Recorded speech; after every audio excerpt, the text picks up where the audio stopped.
Embrace yourself for just a moment and just feel the music of your own soul that has been touched by Donna DeLore and our magnificent band, Jamie Lula, affirmations and prayer by Brother Greg. Just feel the reverberation happening in your own being right now.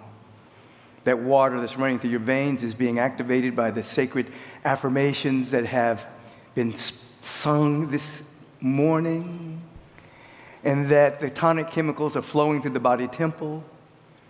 The immune system is stronger than it was when you arrived, and you're becoming more yourself. Just feel how precious you are.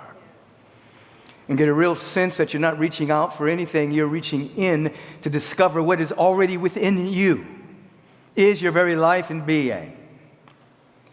Now just for a moment, just let your mind and heart scan all the beings here in the sanctuary, and for all of you all around the globe, just become aware of all the beings that are tuning in right now, all extensions of you, each being emanating from the source of all creation. And have an inner intention that all of these beings have everything that they need. That all of these beings have a deep sense of well-being and wellness and wholeness, a deep sense of safety, a deep sense of that peace that passes human understanding, and that the birth of their highest potential is happening. That would be the Christ. And feel now that as you are inviting this for everyone else, you're getting the first fruits of this, because you only get to keep what you give away.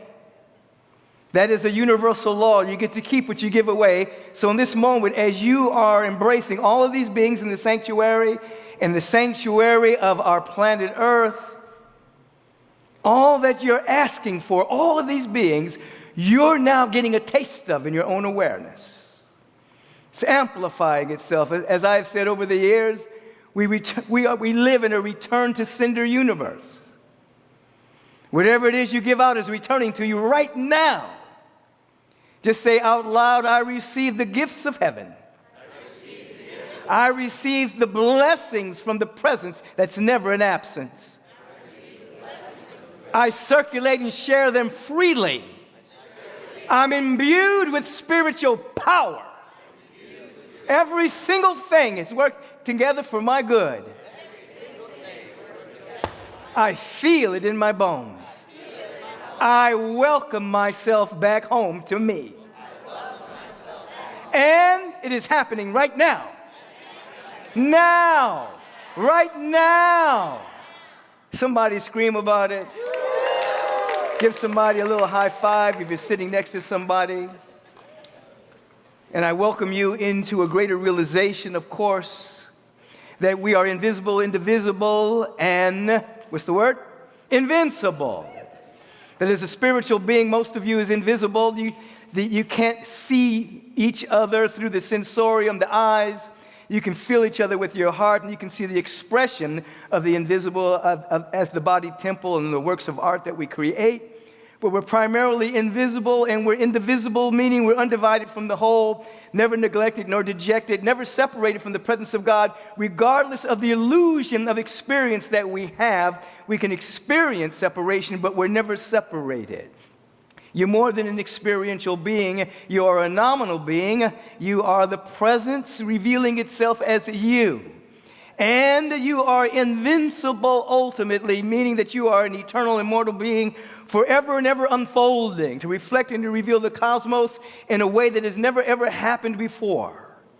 As we are moving from belief to knowledge, we are becoming aware that belief is an operational substitute for knowing. It allows us to develop a certain spiritual practice around our belief. Ultimately, we have to transcend belief to go into a state of knowing. So we hold our beliefs lightly. We don't become fundamentalists around our beliefs. We understand that there are certain beliefs that are in tune with the fundamental harmony of the universe, that deals with unity, that deals with oneness, that deals with inclusivity, and that deals with the fruits of those beliefs as they are embodied reveals a level of a loving kindness and compassion and generosity that flows through us. But belief is an operational substitute for knowing. It provides the context for practice. And as we begin to spiritually practice and open ourselves and ultimately yield to the insights of that particular practice, there's a great change that takes place within us. And we begin to discover that all the issues that we are facing are never solved at the level of the issue through manipulation, through figuring out mind, trying to make anything happen. All issues are solved at the next level of our unfolding, the next level of the Christ becoming more conscious of itself as our very life and being. As we become ourselves, the next level of our awareness handles the issues of our life. We can't solve an issue that does not exist in the mind of God. They're dissolved at the next level of our wider understanding and embodiment of the truth of our being. Are you picking up what I'm putting down? And so it is in that context that as we move through a certain pattern of going from belief to knowledge, it oftentimes begins with a kind of an attachment to God. But that seeming attachment is always to a kind of an external being. We make God an object of some kind, and it's a beautiful walk on the path, but it ultimately leads to a mindset of separation. God's over there, and we're here. And then with continued practice, there's a commitment to God. Commitment is better, but oftentimes a commitment is oftentimes to an idea of God. So many ideas about God, so many religions, so many ideas. It leads to a kind of an intellectualized thought about this idea called God. It's cool to be committed to God. But ultimately, the insights through prayer and through meditation lead us to absolutely knowing the presence. And when you know, you know. There is a dynamic feeling tone, not emotional tone, a feeling tone of connectivity. You know that you know that you know this vast presence, as vast and as limitless as it is. You know it is flowing through your awareness, your consciousness. It's active in you. You know God. It's not a concept. It's not an idea. It's not just a principle. It is a presence that is your very life into being. You know that you know that you know, and we're on this path, moving from belief to real knowledge, to real knowing. And then there is a shift, and as this Christ, which is the highest potential in human development, whether you call it the activation of the awakened Buddha mind or the Christ consciousness, you become, I dare say, you begin to, the signs begin to follow your expanded awareness, and you become like the teacher Jesus. In a way that when individuals throw shade on you, you throw light on them. That's what the teacher said. Pray for them that despitefully use you. Bless your enemies. All of that good stuff. When that stuff becomes active in you, and not merely religion, not merely religiosity, not merely a belief system, you find that you're throwing light on people that don't like you. When they're throwing shade on you, you're throwing luminosity. In the beginning, you don't like it. You want to. I was talking to someone earlier this week, and she was having some difficulty in the fact that someone had done her wrong, and she really wanted to get down like James Brown in a negative way. She was fighting with herself, but ultimately yielded she did not want to taste the bitterness of that particular gall coming through her own being, and thus gave way to practicing the principle of loving one's enemies. That is beginning to be the birth of the Christ within us.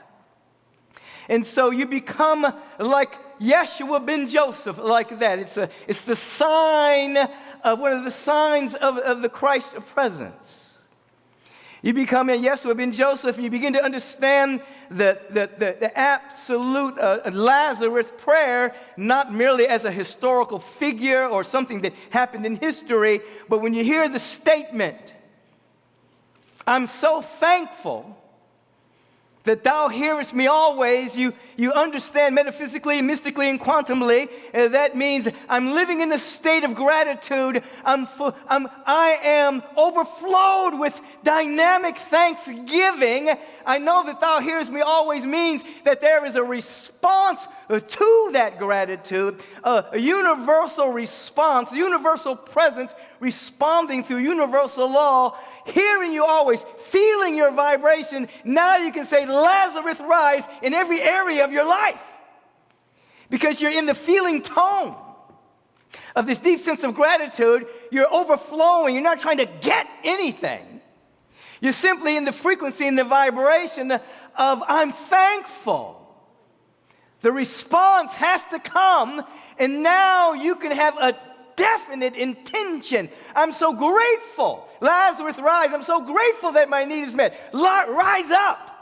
I'm so grateful that the body temple is healing. Rise up. I'm so grateful that everything is working out because it's already worked out at the higher metaphysical level. Rise up. You begin to rise up in this frequency and the vibration. Now this is practice. It's not merely a belief anymore. It's a way of practicing. So you're moving from attachment, from commitment to embodiment. Knowing God. And then there's a transcending of religiosity. Religiosity, as I've often defined it, is the love of the religion more than you love God. You love the Bible more than you love God. You love the Bhagavad Gita more than you love God. You love the Dhammapada more than you love God. You love Quran more than you love God. No, that's religiosity. It can lead you and have a good belief, good concepts, but ultimately the practice lifts you beyond religiosity, and you begin to know the presence and the fruits of love and compassion and kindness and forgiveness, generosity, creativity flow. You are an ambassador, an emissary, a fiat of the Spirit. And then religion comes back to its real meaning, which is returning to the source. Returning to the source. I remember that old story about the gentleman that was out hunting for some interesting reason. He felt a little inadequate, so he needed to go kill animals. Anyway, he was out hunting, and he encountered a big bear. You remember this? He encountered this big bear, and the bear started chasing him. He's running. The bear is awfully fast and chasing him. And he gets to a cliff, and he can't go any further, and the bear's in front of him, and he gets on his knees and says, God, please make this bear religious. Lightning strikes the bear, and the bear goes into prayer and says, God, thank you for this food I'm about to eat. We want to transcend religiosity. He wanted to touch the realm of safety. He wanted to touch the realm of well-being and unity. Instead, he went for religion. And the bear said, yum, yum, yum. I'm blessing my food. And so in this consciousness, as I was stating earlier, this is something that we must catch. And that is, whatever we're dealing with in the realm of appearances, as I was speaking about this morning in the way of meditation service, often we call it the realm of appearances because it appears and disappears. It's the realm of phenomena. It's not like real, meaning it's not eternal, it's not forever. It's appearance. It's the world that we see with the sensorium. It's the condensation of thoughts, beliefs, perception, points of view, positionalities that have condensed itself into a world of appearances, along with the fact that it imprints people's minds into thinking that illusion, which is temporary, is real. And so we call that the world of appearances. And oftentimes, when we're unawake, we're walking in this world of appearances. We're navigating through this world of appearances, trying to survive in this world of appearances, trying to change the conditions and circumstances in this world of appearances. And in truth, what happens as you begin to know God, as you begin to wake up to your glorious nature. And of course, anyone who's here for the first time must know that when we use the word God at Agape, we're not speaking about a man in the sky. We're not speaking about a guy in the sky. We're speaking about a presence that's never an absence, a presence of love and beauty and intelligence that's everywhere. And so as we're seeking to navigate through this world of appearances, we come to know God. We come to know that the answer always lies in us becoming more ourselves. It does not come in solving a problem, because a problem does not exist in the mind of God presence. It doesn't exist. The only thing that exists in the heart mind of the infant is intelligence and divine spiritual prototypes that's waiting to express and reveal itself, seed ideas of brilliance and beauty and excellence and all manner of beyond good that we can even describe. And so we're always seeking to become the next stage of our own unfolding. And so we don't try to solve a problem. We try to become an answer vibrationally. It's a whole different dynamic, you see. And so so when you begin to know this presence and you begin to lean on it, we're looking at the historical aspect of Agape this particular month, as we're celebrating 38 years, and I'm seeing old pictures of myself, and I can actually see different incarnations of Michael. He's always a cool dude. I just want you to know that, His intentions are always good. But I'm looking at the different aspects, and I can remember in the beginning stages of that, I'd had a great spiritual awakening and a big opening in which I was severed from who I used to be, and I could see differently. And so when it fell upon me to receive this calling to begin a spiritual community, I can remember that guy just leaning on his awareness of the presence. He didn't know what the hell he was doing, but he had certain skills and things like that, but still, it was a leaning on the presence. And then as years went on, this leaning became more embodiment of the presence, and then Michael became more Michael. He became more himself. So the leaning and the surrender became more of a yielding, and then an embodiment, and this a total continued surrender, yet there's more of me being more me. And so the issues for all of us, whatever we're facing, even on a global scale, we're in the middle of humanity being birthed into another level of expression. And as you've heard the statement, you shall know the truth. You shall know the truth, not just believe in it. You shall know the truth, and the truth shall make you free, but it'll piss you off first. When that truth starts to activate, there are things we're going to have to give up, things we're going to have to release, opinions we're going to have to let go of, patterns of thought that's going to have to go. Don't be offended by pissosity. We're all adults here. I know you all. Anyway, so it upsets you a little bit. The truth shall make you free, but it'll upset you a little bit, you see. Because there's a transformation that takes place. And the being that is catching a vision, the being that is holding their awareness open to know God, to know right action, to know peace, to know love, to know abundance, to know joy, to know these sacred qualities, will not be here when those qualities emerge. It'll be a new iteration of yourself. And so there will be a tearing down, so to speak, a melting, a dissolving of old skin, whether it's individual or whether it's on a global scale of all kind of political tricks, whether it's wars and rumors of wars, with all the things that are going on the planet. I want you to know there's an underlying dynamic energy that's untouched by human's perception, untouched by human positionalities, points of view, opinions, pseudo power. It's untouched by that. And it is moving through individuals who are waking up on the planet. It's happening. And so what happens with that is that because of its nature being omnipresent and really the only power that exists, everything else is a pseudo power. Individuals used to say, and they still do, we really love so-and-so because they speak truth to power.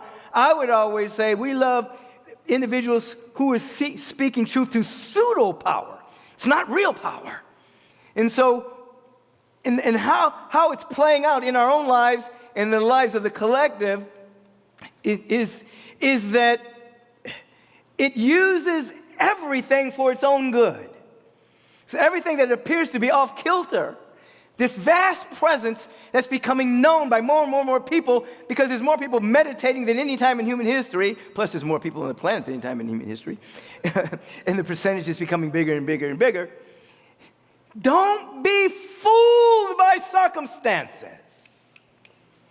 Don't be fooled by situations. Don't be fooled by what you can see. There is something happening that's using individuals that have opened themselves up to knowing and yielding the next step of their own unfolding. You can just look back over the last 40 years and see the language has changed. What would used to be woo-woo is now science, you know?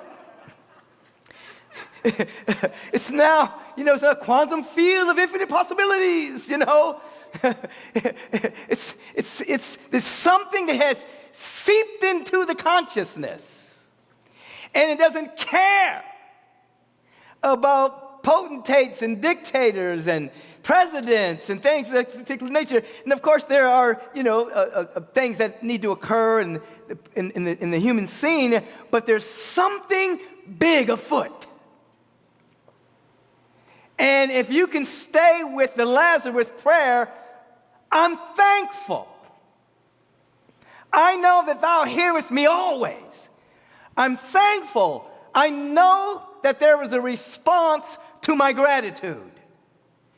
And that response to my gratitude, when it is hard, when it is difficult, when you can't see the physical evidence, there will be a response because it's law. And you will be lifted up out of circumstantial and conditional living into this rarefied atmosphere of truth and of love and of peace, not as little words, but it is a vibration, it's truth. This truth, as it becomes active in you, will make you free. Conditions won't bind you. Circumstances won't bind you. You will levitate. You will be a little bit above the fray of the thoughts and the opinions and the points of view. And you will shine light on those that talk about you. That's a deep practice. Because your ego doesn't want to do that. Personality construct does not want to do that. But you want to do that. Your real self, your super soul self, your Christ self wants to live at that realm because at the invisible realm on a soul level, oh my God, you are so in love with everybody. You're in love with people that you don't even like. Your super soul self is looking at you just laughing at your little complaints you have about each other and your annoyances, and it's just laughing because that's the personality construct that's been forged by time and the imprint by the world of appearances and any kind of patterns that may have been inherited. But you, the real you, it doesn't care about any of that. And it's pulling you. It's a strange attractor field pulling you into being you. That's why you pray. You are not praying to change God's mind. God's mind is made up. You're perfect. God's mind is already made up. You're magnificent. God's mind is made up. You are the image and likeness of the presence, and you're imbued with everything. And when you see that, oh, you will be spiritual Teflon. But don't use Teflon. It's metaphor only. Don't use that stuff. It's get in your system, and you'll have to pray to heal yourself later. Don't do it. But you'll be like spiritual Teflon, and things will just roll off of you. Because Your love, your kingdom, your joy is not of the world of appearances. It's of another world.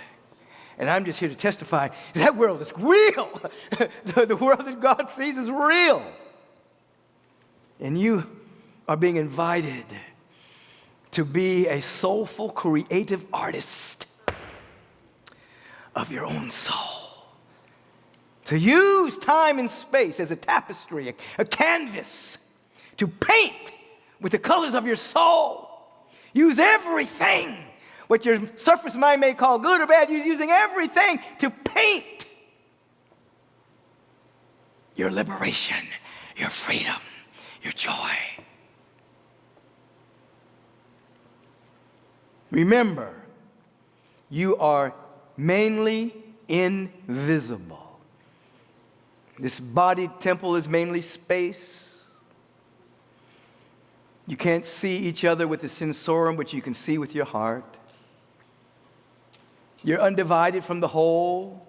Though you may experience separation, that's merely experience. It's not real. What do I mean by that? I always hearken back to when I was attending Morehouse College, and me and my friend Kenneth, I just remember this. We were atheists at the time. A whole flood of memories just came through me. It has nothing to do with what I was about to say, but it's just like, I remember these days. We would go out and we studied the Bible so well that we could go convert Christians to atheism. It's crazy. Little freshmen, going out, being all intelligent and stuff. Anyway. But we did this practical joke. And the joke was, we would take a book of matches and we would light the match, blow it out, and then touch a person with a cold match. And they would form a blister on their hand. They'd be mad. We said, no, we touched you with a cold match. And come with us. And then the crowd would get bigger and bigger. Light the match, blow it out, touch a person with a cold match. They'd form a blister. So they were experiencing something that wasn't real. They were experiencing heat from a cold match, and they would produce a blister. So experience is not all that it trumped up to be. We're all experiencing. I've said over the years that humanity has taken a nightmare pill in which they're experiencing the worst case scenarios of everything, but it's just experience. There's something that's not touched. That's the real you. And so you are here as soulful artists waking up to keep waking up, to go from belief to real knowledge, from attachment to commitment to knowing through spiritual practice. And now you can walk like Shadrach and Abednego and not be burned in the fire. You can be in conditions and not be touched. You can be in certain circumstances where you don't know the way out. But the way out is the way into yourself, becoming more yourself. So when you go into prayer, you're saying, God, presence within me, let me be me.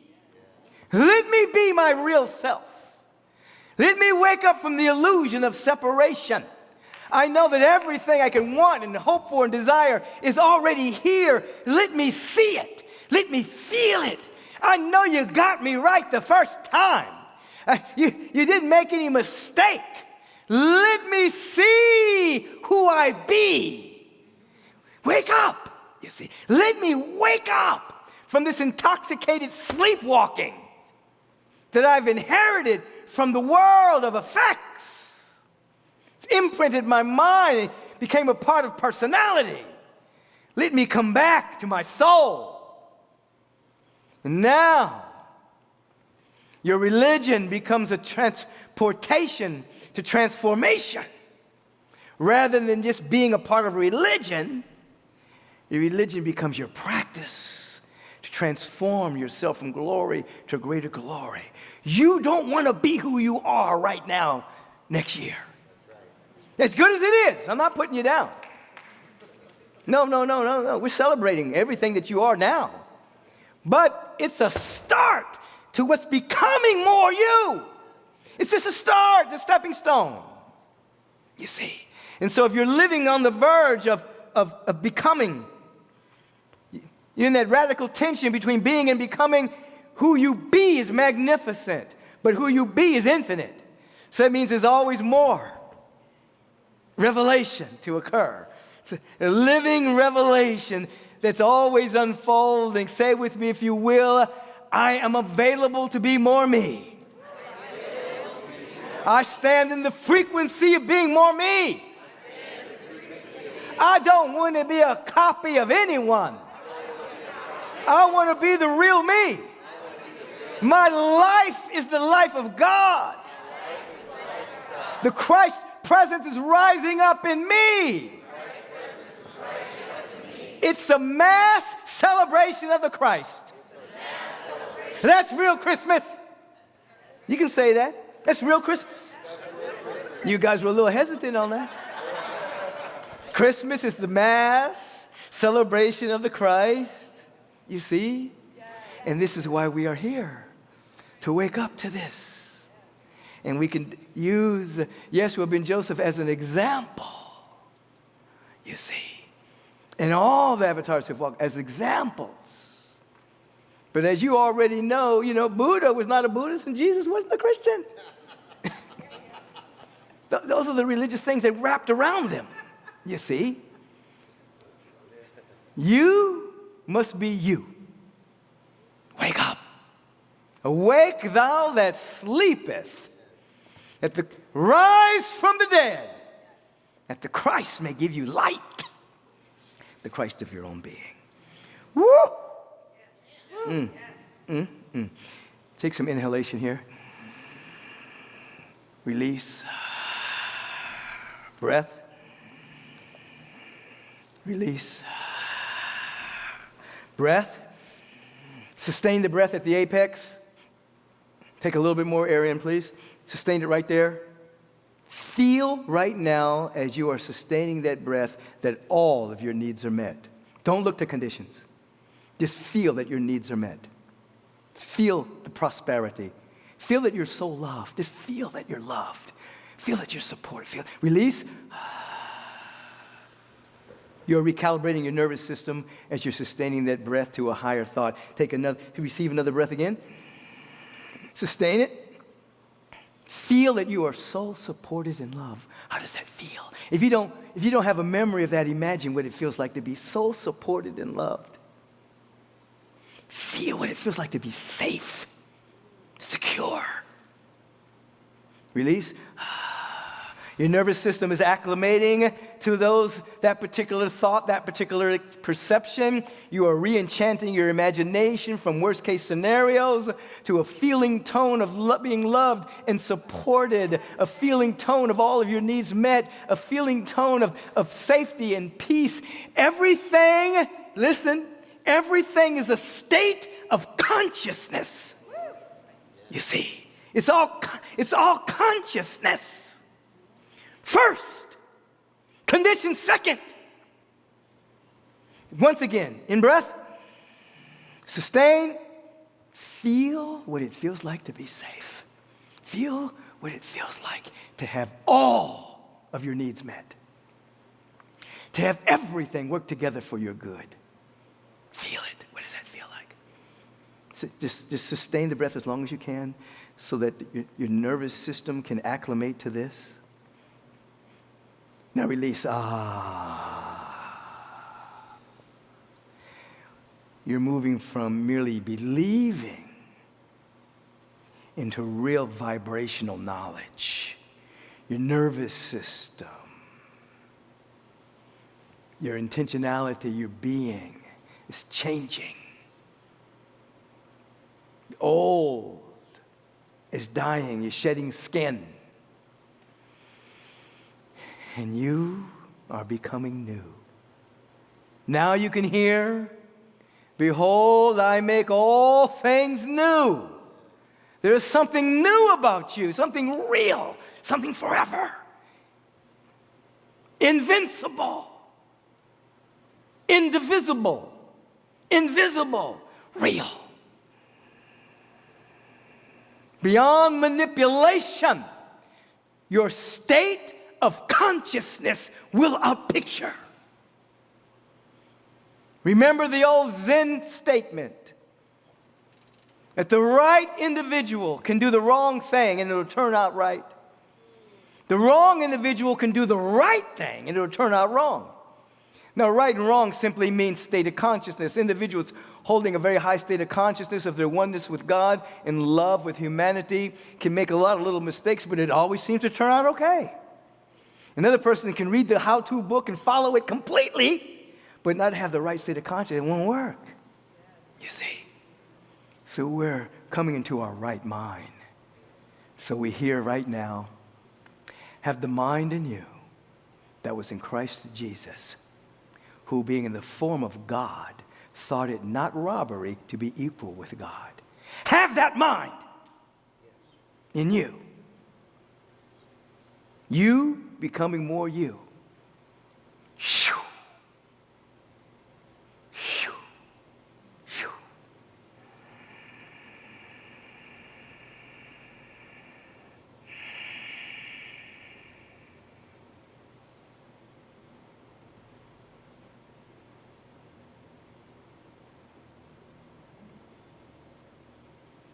As Miles Davis and Charlie Parker were walking through Europe, they walked for a mile or two in complete silence. And Miles looked at Charlie and said, "That about says it all, doesn't it?" That about says it all for today. Let's turn within. Oh, I love my life. I'm telling you, I just love it. I love God. I love my life. I love God as my life. I love God. I love my life. I love life. I love life. Turn within with me for a moment.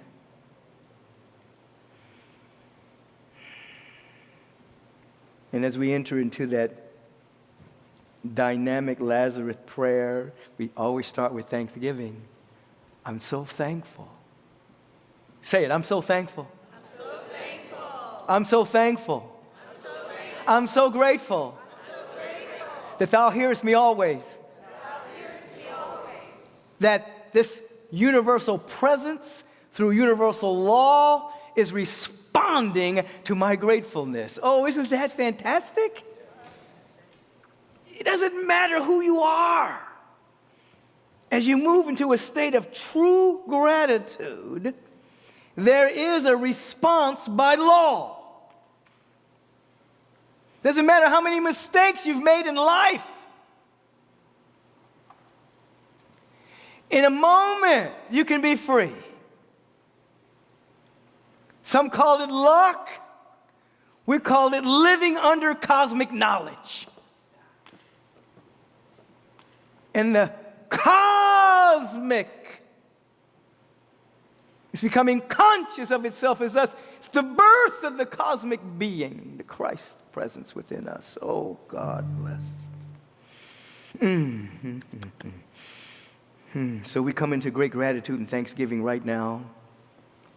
There is an immediate response as we stay in gratitude. The body temple just changed. Tonic chemicals are just flowing right now. Serotonin is flowing right now. Endorphin. It's flowing right now because of our shift of consciousness. And we're recognizing there's a vast presence everywhere.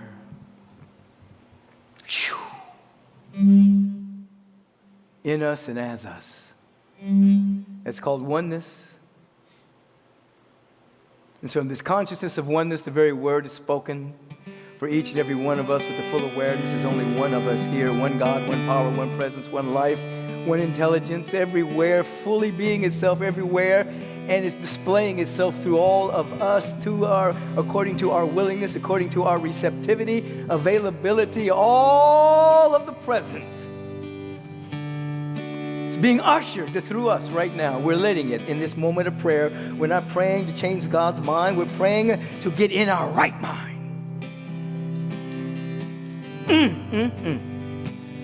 And so it is from this awareness that I have the privilege and the honor to speak the word once again for each and every being here, whether they are here in the sanctuary or whether they're somewhere on this globe. Right where they are, God is. And the fullness of God is right where they are. The fullness of love and of peace and of harmony and the indwelling power that can heal anything. Healing means a revelation of the intrinsic wholeness that's already there. It's not adding anything to us. It is the revelation of what's already there and the elimination of that which is hindering the fullness of its expression. Will you be made whole today? Will you accept your wholeness? Will you accept your wholeness? Say, I accept my wholeness.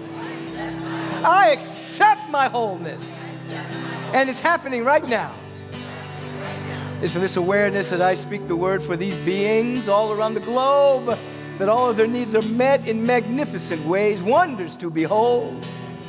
And that anything that would hinder, delay, obstruct, or deny this is dissolved into the no-thingness from which it has come, never to exist again.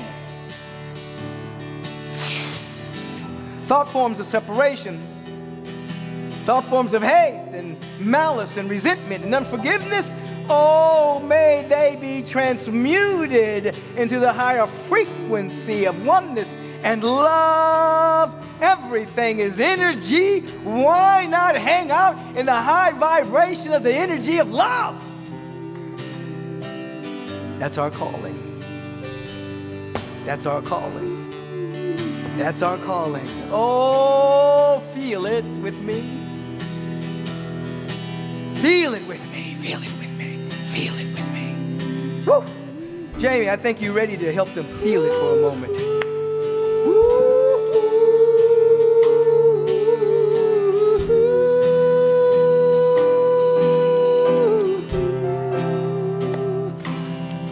You're perfect. Okay. You're golden. Yeah, you're the light of my life. You're my love from forever. In your reflection, I'm perfect. So I'll keep looking at you to keep witnessing my perfection, yeah, in you. Yeah. Oh, as me, oh, yeah, light, light, light, Yeah. light, light, light. Light-y-di, light-y-di, and all the angels sang, light-y-di, light-y-di, light-y-di, light-y-di. And the presence of God is saying, you are perfect. You are golden. These individuals whose names I'm about to call, they are in the mind of God, perfect and golden.